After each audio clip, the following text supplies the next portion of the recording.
Welcome to this journey through one of the most disturbing cases recorded in the history of County Clare, Ireland. Before we begin, I invite you to leave in the comments where you are watching from and the exact time when you are listening to this narration.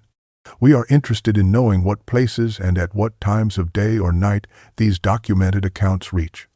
The year was 1865, and Ireland was still bearing the deep scars of the Great Famine that had devastated the countryside 2 decades earlier. In the remote townlands near Ennistimon, where limestone hills rose above small tenant farms and the Atlantic winds swept across barren fields, life remained a daily struggle for survival. It was here, in a landscape marked by poverty and isolation, that one of the most chilling cases of familial murder in Irish history would unfold. In the spring of that year, officers of the Royal Irish Constabulary were called to investigate the death of a young woman named Bridget Callahan at her family's modest holding. The initial report suggested nothing extraordinary, merely another tragic death in a land where illness and hardship claimed lives with grim regularity. Her brother, Padraig Callahan, reported that she had succumbed to a wasting sickness that had afflicted her for several weeks. The local priest administered last rites, and Bridget was buried in the parish churchyard within days of her death. By all appearances, it was a simple if sorrowful matter requiring no further inquiry. What the authorities failed to recognize in those first days was that this death would reveal something far darker than disease or misfortune. Beneath the surface of a grieving family lay secrets that would emerge only through persistent investigation, conflicting testimonies, and physical evidence that contradicted every word the surviving brother had spoken. The truth, when it finally came to light, would shock the community of Ennistimon and surrounding townlands, exposing a crime born of possessiveness, control, and a brother's refusal to let his sister escape his grasp. This is the documented account of Bridget Callahan's murder and the investigation that brought her killer to justice. The Callahan family had worked their small holding in County Clare for 2 generations, eking out a meager existence on approximately 8 acres of poor limestone soil that yielded barely enough to survive and meet the rent demands of their absentee English landlord. The family in 1865 consisted of 4 members: Seamus Callahan, the widowed father in his late 50s whose health had begun to fail, his eldest son, Padraig, aged 26, his daughter Bridget, aged 22, and his younger son, Cormac, aged 19. The family's circumstances had been shaped by a tragedy during the Great Famine when Bridget was just a small child. Her mother, Mary Callahan, had perished during those terrible years of hunger and fever that claimed so many lives across Ireland. With her mother's death, young Bridget assumed the household responsibilities that would define her existence for the next 2 decades, cooking and cleaning and caring for her father and brothers while still barely old enough to reach the hearth. The economic pressures facing small tenant farmers in post-famine Ireland were relentless. Rents remained high while crop yields on exhausted soil dwindled, and families like the Callahans existed in a perpetual state of precariousness, one bad harvest or one missed payment away from eviction and ruin. These pressures took their toll on the family in ways both visible and hidden. Neighbors who observed the Callahans at Sunday Mass or on market days in Ennistimon described them as hard-working but troubled, noting tensions that seemed to simmer beneath the surface of their interactions. The father appeared worn down by life and increasingly frail, while the children rarely smiled or engaged with others their age. Padraig, in particular, had developed a reputation in the community as a brooding and possessive young man who kept to himself and discouraged others from approaching his family. He rarely socialized beyond the boundaries of the family plot, and was known to respond with hostility to those who attempted friendly conversation. Those who knew him remarked that he watched his sister with an intensity that made them uncomfortable, though none could articulate precisely why this observation troubled them so deeply. Bridget Callahan had known little beyond the walls of the family cottage and the boundaries of their small holding since childhood. Following her mother's death during the famine years, she had assumed the role of housekeeper, cook, and caretaker for her aging father and 2 brothers, responsibilities that consumed her days from before dawn until well after dark. She prepared the meals, tended the hearth, mended the clothing, kept the cottage clean, and nursed her father through his increasing ailments, all without complaint and with a quiet competence that belied her young age. Her life was one of unceasing labor and invisible sacrifice. Beyond the farm, Bridget was rarely seen except at Sunday Mass at the parish church and on occasional errands to Ennistimon for supplies the family could not produce themselves. Neighbors and local shopkeepers who encountered her during these brief excursions remembered her as reserved but pleasant, a young woman who spoke softly and kept her eyes lowered, but who always offered a polite word when addressed. She was known in the community for her skill in needlework, producing fine embroidery and lacework that she sold through a shop in Ennistimon for small sums that supplemented the family's meager income. It was one of the few activities that was hers alone, a modest source of pride and independence in a life otherwise defined by duty to others. In the autumn of 1864, a development occurred that would alter the trajectory of Bridget's life and set in motion the events that led to her death. She began receiving attention from a young man named Thomas Brennan, the son of a neighboring farmer whose family possessed better land and more secure prospects than the Callahans. The courtship was modest by any standard, consisting of brief conversations after Mass and a few chaperoned meetings, but it represented something Bridget had never before possessed: an opportunity to leave her family's struggling holding and establish a household of her own. For the first time, she could envision a future beyond endless service to her father and brothers. Padraig's reaction to this courtship would prove significant in the investigations that followed his sister's death. Padraig Callahan was born in 1839, during the worst years of the Great Famine, and the deprivation of those early years seemed to mark his temperament permanently. He grew into a man shaped by scarcity and loss, one who viewed the world with suspicion and guarded what he considered his with fierce intensity. Those who knew him acknowledged that he was a skilled farmer who worked the poor Callahan land with determination and extracted yields that others might not have managed. Yet this same determination manifested as a difficult and volatile nature that made him few friends and many wary acquaintances. He was quick to anger over perceived slights, slow to forgive any offense, and prone to brooding silences that could last for days. Men who worked alongside Padraig during harvest gatherings and other communal labors recalled his isolation and suspicious manner. He rarely joined in conversation or shared a drink after the work was done, instead watching others with an expression that discouraged approach. One farmer who had known the family for years testified that Padraig seemed to believe everyone meant to cheat him or take what was his, and he trusted no one outside his own blood. The dynamic between Padraig and his sister Bridget drew particular attention during the investigation into her death. Multiple witnesses described his expectation that Bridget would remain in the family home indefinitely, caring for their ailing father and eventually for Padraig himself as he aged. A neighbor named Kathleen Dooley provided testimony that proved especially illuminating. She described the way Padraig watched his sister during Mass, his eyes following her every movement, and how he would appear suddenly whenever Bridget attempted to speak with others, positioning himself between her and any conversation. It was as if he could not bear for her to have a thought or word that did not pass through him first, Dooley stated. Father Malone, the parish priest, later admitted that he had observed troubling behavior from Padraig regarding his sister, but had felt constrained by the privacy traditionally afforded to family matters. He would come to regret that hesitation deeply. The courtship between Bridget Callahan and Thomas Brennan developed slowly through the autumn and early winter of 1864, constrained by the customs of the time and the watchful eyes of the community.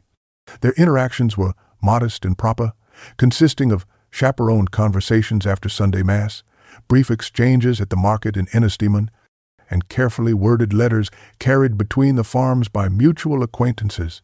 Thomas Brennan was 24 years old, the son of a farmer whose holding was larger and more prosperous than the Callahans, and he had noticed Bridget's quiet grace and gentle manner during Mass for some time before gathering the courage to speak with her. In late November, Thomas made a formal visit to the Callahan home to declare his intentions and seek permission to continue the courtship. The visit went poorly.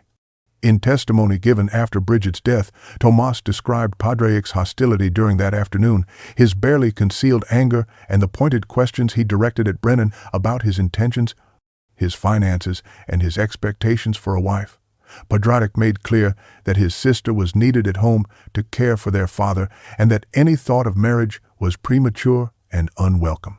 Tomas left the Callahan cottage troubled by what he had witnessed and by the fear he glimpsed in Bridget's eyes as her brother spoke. Following this visit, Bridget seemed to withdraw from the world beyond the farm. She appeared less frequently in Ennistimon and missed 2 consecutive Sundays at Mass, an absence that drew notice in a community where church attendance was closely observed. When neighbors inquired, Padraic claimed his sister was unwell and could not make the journey. Yet those who lived near the Callahan property told a different story. In the weeks before Christmas, they reported hearing arguments emanating from the cottage, raised voices that carried across the fields, though the words themselves could not be distinguished. These tensions were compounded by Seamus Callahan's failing health. The elderly man had become largely bedridden by late 1864, dependent on Bridget's constant care, a circumstance that Padraic used to justify his sister's continued presence and his resistance to her courtship. The final weeks of Bridget Callahan's life were marked by increasing isolation and a withdrawal from the community that had known her since childhood. The period from January to March 1865 saw her disappear almost entirely from public view, her presence reduced to a single sighting that would later take on profound significance. She was last seen in Ennistimon on February 2nd, the Feast of Street Brigid, her patron saint's day, when she visited a shop to purchase candles and a small quantity of fabric for needlework. The shopkeeper who served her that day provided testimony that would prove haunting in its details. He noted that Bridget seemed thinner than when he had last seen her, her clothing hanging loosely on her frame, and that she displayed a nervous, hurried manner throughout the transaction, glancing repeatedly toward the door as though fearful of being observed. She spoke little and left quickly, and no one in Ennistimon would see her alive again. Tomas Brennan testified that his letters to Bridget went unanswered throughout the month of February, a silence that filled him with growing concern. When he finally approached the Callahan property in late February, determined to see her and confirm her well-being, Padraic met him at the road before he could reach the cottage. Brennan described Padraic's demeanor as cold and threatening as he warned the young man away, claiming that Bridget wished no further contact and that any attempt to see her would be met with consequences. Brennan departed but remained deeply troubled by the encounter and by his inability to reach the woman he had hoped to marry. The household had become increasingly isolated during this period. Cormac, the younger brother, had secured seasonal work at a larger farm several miles away and was absent from the home for weeks at a time, leaving Bridget alone with Padraic and their bedridden father. Seamus Callahan's condition had declined to the point where he required constant care and could barely leave his bed, making Bridget entirely dependent on Padraic for any contact with the outside world. She was trapped. On the morning of March 17th, 1865, Padraic Callahan appeared at the home of the widow Kathleen Dooley, the nearest neighbor to the Callahan property, with news that his sister Bridget had died during the night. His manner was subdued as he reported that Bridget had been suffering from a wasting sickness for several weeks and had finally succumbed, passing peacefully in her sleep. He asked Mrs. Dooley to help with the preparations for wake and burial, as was the custom in rural Ireland, where women of the community came together to wash and dress the body of the deceased. Mrs. Dooley immediately sent word to other neighboring women, and within hours, a small group had gathered at the Callahan cottage to perform these final acts of care for Bridget. It was during these preparations that the first hints of suspicion arose. The women who washed and dressed Bridget's body noticed bruising on her neck and throat that seemed inconsistent with death by natural illness. There were also marks on her hands and forearms that appeared to be defensive wounds, the kind that might result from struggling against an attacker. The women exchanged uneasy glances but said nothing in Padraic's presence, though Mrs. Dooley would later testify that she felt a cold dread settle over her as she observed these injuries. Father Malone arrived to administer last rites and offer prayers for the deceased. The priest also noted the unusual marks on Bridget's body and felt troubled by the circumstances, yet he proceeded with the sacred rituals as duty required. What struck Father Malone and several community members as most unusual was the haste with which Patrick insisted the burial take place. He claimed concern about contagion, stating that whatever illness had taken his sister might spread to others if her body was not interred quickly. This explanation seemed inconsistent with his earlier account of a slow wasting sickness, and the rush to burial prevented the extended wake that custom demanded. Bridget Callahan was buried in the parish churchyard within 2 days of her death, but the questions surrounding her passing had only begun to multiply. In the days following Bridget Callahan's burial, the suspicions that had taken root among those who prepared her body grew into concerns too serious to ignore. The widow, Kathleen Dooley, found herself unable to sleep, haunted by the image of the bruises she had seen on Bridget's throat and the defensive wounds on her hands. After 3 days of troubled contemplation, she made the decision to speak with Father Malone about what she had observed. The priest, who harbored his own misgivings about the hasty burial and Padraig's behavior, agreed that the matter warranted official attention. Father Malone traveled to Ennistimon and communicated these concerns to the Royal Irish Constabulary, requesting that officers investigate the circumstances of Bridget Callahan's death. Constable Patrick Gallagher and Sergeant William Byrne arrived at the Callahan property on March 22nd to conduct their inquiry. Padraig received them with an attitude of cooperation that seemed forced and rehearsed, maintaining his account that his sister had suffered from a wasting sickness for several weeks before passing peacefully in her sleep. Yet as the officers questioned him about the details of Bridget's illness, inconsistencies emerged that they carefully recorded. Padraig seemed confused about the progression of her symptoms, offering contradictory information about when she had taken to her bed and what ailments she had displayed.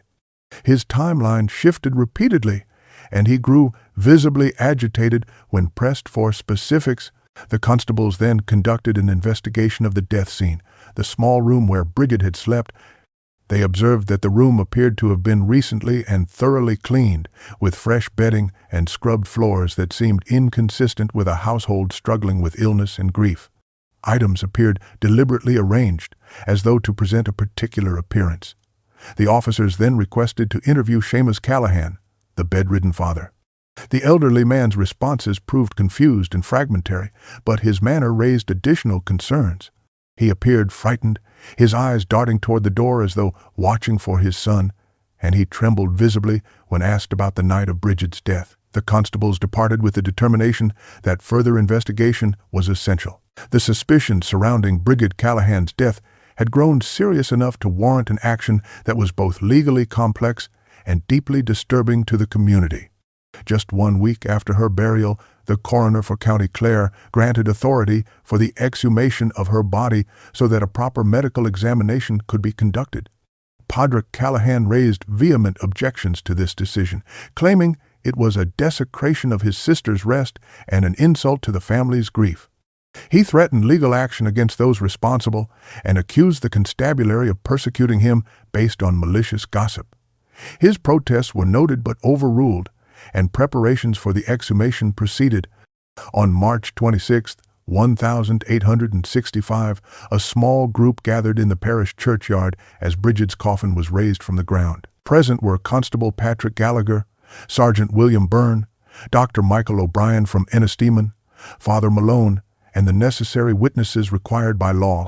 The scene was somber and grim, the silence broken only by the sound of shovels in earth and the distant calling of crows. The coffin was transported to a location where Dr. O'Brien could conduct his examination with proper care and documentation. The medical findings were damning and unambiguous. Dr. O'Brien discovered clear evidence of strangulation, including bruising and hemorrhaging around the throat consistent with manual compression. The defensive wounds on Bridget's hands and forearms that the women had observed were confirmed, indicating she had struggled against her attacker. The doctor also noted significant malnutrition, her body showing signs of prolonged deprivation that suggested she had been denied adequate food for weeks or possibly months before her death. Perhaps most disturbing were the additional findings of older, healed injuries throughout her body, fractures, and scars that indicated a pattern of physical abuse extending back considerable time. Dr. O'Brien's official report concluded without equivocation that Bridget Callahan died of asphyxiation by manual strangulation and that her death was unquestionably homicide. A coroner's inquest was immediately convened, and based on the medical evidence and the testimony gathered by the constabulary, a verdict of willful murder was returned. Attention now turned fully to Padraig Callahan. Padraig Callahan was arrested on March 28, 1865, at the family holding where he had lived his entire life and where his sister had met her death. Constable Gallagher and Sergeant Byrne arrived in the early morning to take him into custody on suspicion of murder.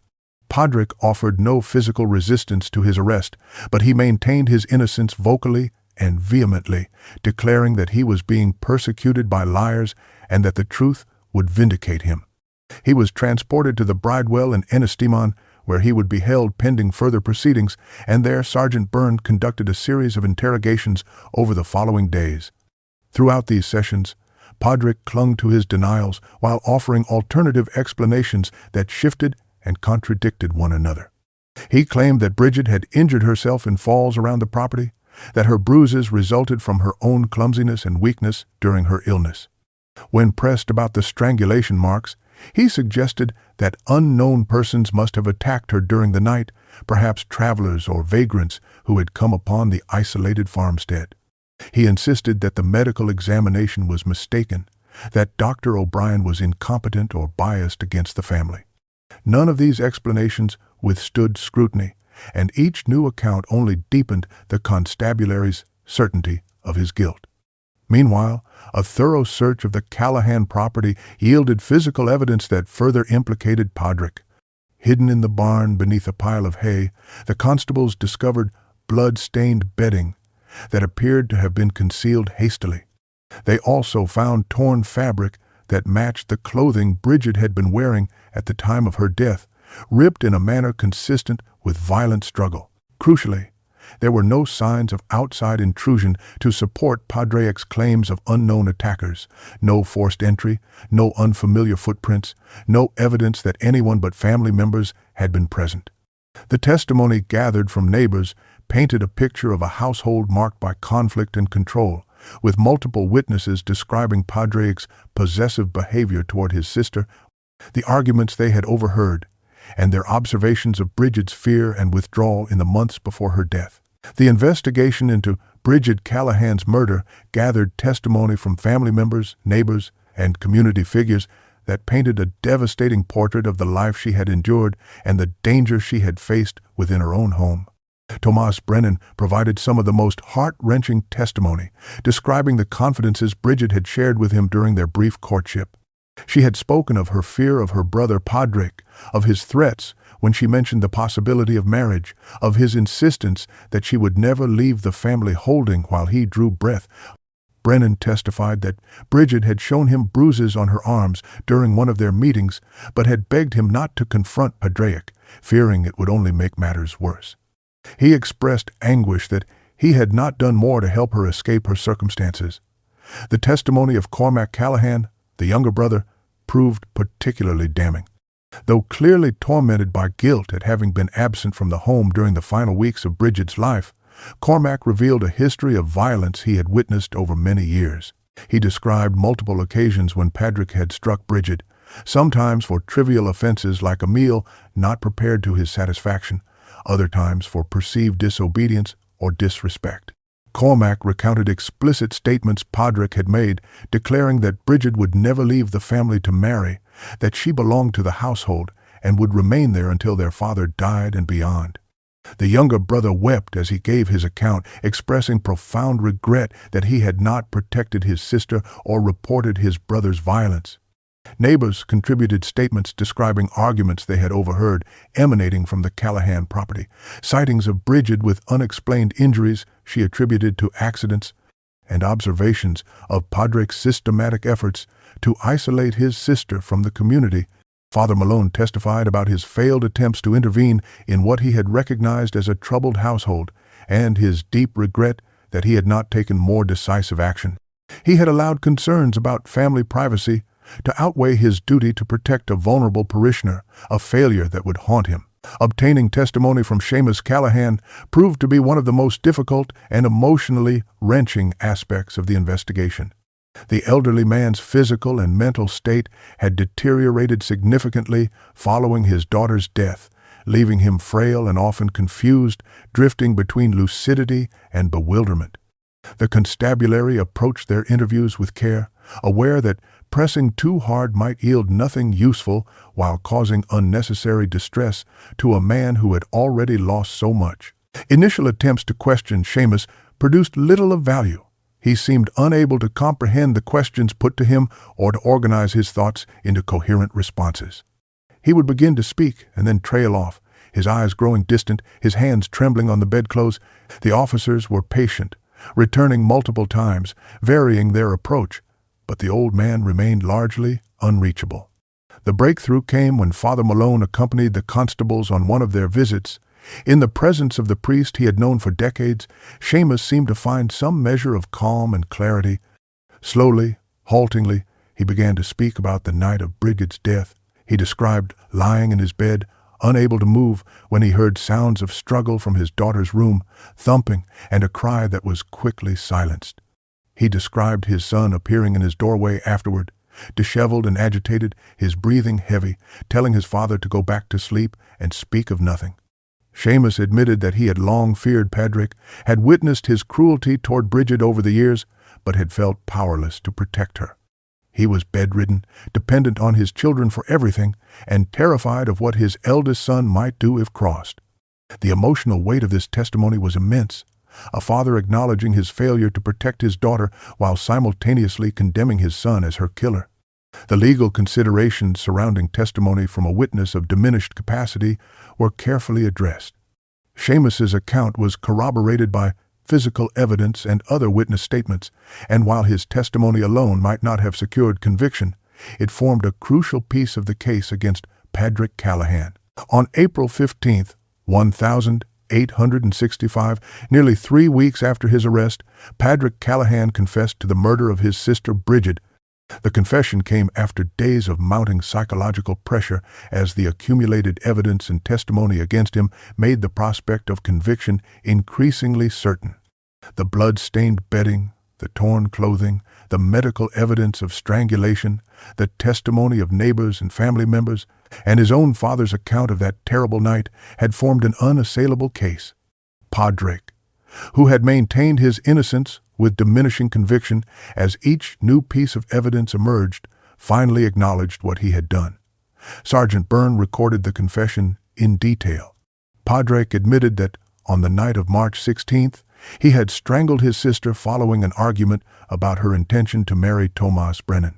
He described how Bridget had confronted him that evening, declaring that she would accept Brennan's proposal regardless of Padraig's objections, and that she would leave the family home to begin her own life. According to Padraig, this declaration had sent him into a rage. He followed her to her room and put his hands around her throat, squeezing until she stopped struggling. What proved most disturbing about the confession was not merely the admission of the act itself, but the justifications and rationalizations Padraig offered, and the chilling absence of genuine remorse. He claimed that Bridget was abandoning her duties to their ailing father, that Brennan was an unsuitable match who would squander whatever dowry the family could provide, that she had provoked him beyond endurance with her defiance and ingratitude. His focus remained entirely on his own grievances rather than on his sister's suffering or the life he had taken. He spoke of Bridget as though she were property that had attempted to escape rather than a human being with her own desires and rights. Padraig also provided details about the previous violence he had inflicted on Bridget over the years and his deliberate efforts to control her contact with the outside world, confirming what witnesses had suspected. He showed no understanding that any of this had been wrong.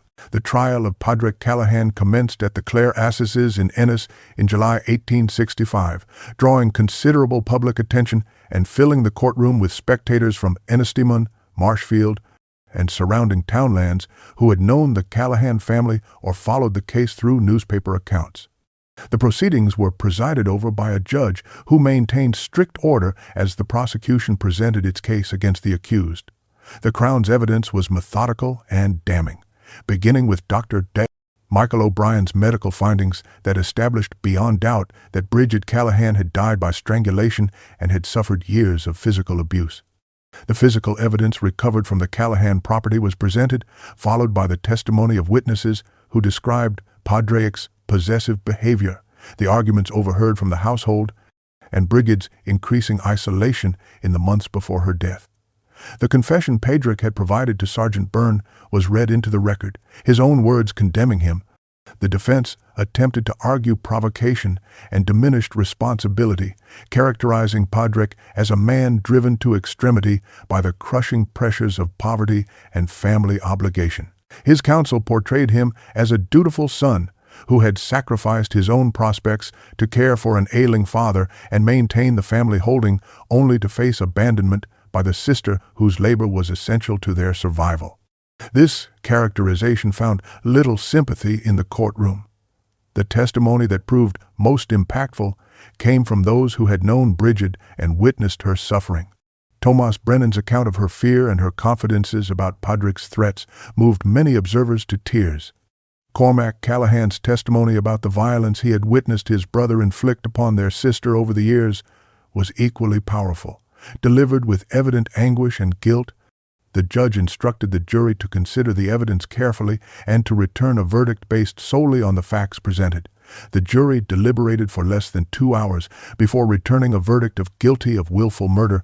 The judge then pronounced the sentence of death by hanging, ordering that Padraic Callahan be executed at Ennisgaul. The condemned man received the sentence without visible emotion. Padraic Callahan was executed at Ennisgaul on August 12, 1865, in what would be one of the last public executions held in County Clare before the practice moved behind prison walls and away from public view. The atmosphere in Ennis that morning was somber and charged with a tension that reflected the community's complicated feelings about the case. A substantial crowd gathered outside the gaol, drawn by the grim spectacle and by their connection to a crime that had shocked the region. Among those present were people who had known the Callahan family, who had traded with them at market, who had sat near them at Mass, and who now stood witness to the final chapter of a tragedy that had consumed an entire household. Padraic was led to the scaffold shortly after 8 in the morning. Accounts from those present noted that he appeared pale but composed, his expression revealing little of whatever thoughts occupied his final moments. When offered the opportunity to make a final statement, he reportedly said only that he had done what was necessary and that God would understand even if men did not. These words, utterly devoid of remorse or acknowledgement of his sister's suffering, sent a murmur of disgust through the crowd.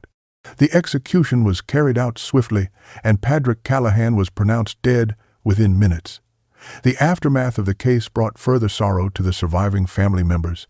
Seamus Callahan, already frail before his daughter's murder and his son's arrest, never recovered from the shock of losing both children in such terrible circumstances. He was moved to the county infirmary in the weeks following the trial, where his health continued to decline. He died there in November 1865, less than 3 months after Padraic's execution, a broken man who had outlived his wife and 2 of his children. Cormac Callahan, burdened by guilt and grief, departed County Clare shortly after his father's death, reportedly emigrating to America and never returning to Ireland. Thomas Brennan eventually married another woman, but those who knew him noted his lasting struggles with grief and guilt over Bridget's death and his inability to save her.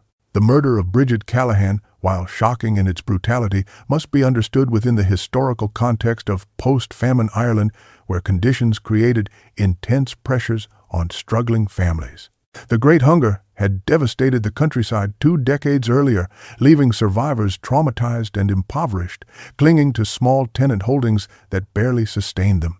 In this environment, every family member's labor was essential to survival, and the loss of a daughter to marriage represented not merely an emotional separation, but a genuine economic threat. Daughters like Bridget, who kept house, prepared meals, tended livestock, and cared for aging parents, were invaluable assets whose departure could mean the difference between subsistence and ruin. This economic desperation transformed marriages from celebrations into sources of bitter conflict in many households. The isolation of rural tenant farmers compounded these pressures by limiting the intervention available from authorities or community members in family matters. Homesteads, separated by miles of poor roads and rough terrain, operated as self-contained units where what happened within the household remained largely invisible to the outside world. The constabulary had neither the resources nor the cultural mandate to intervene in domestic disputes, and neighbors who observed troubling behavior felt constrained by traditions of privacy and the practical difficulties of involvement. Women who recognized their danger had few avenues of escape in a society that offered minimal legal protection from family members and no independent means of economic survival. Analyzing Padraig Callahan's psychology through modern understanding reveals patterns that would now be recognized as characteristic of domestic abusers and perpetrators of familial violence.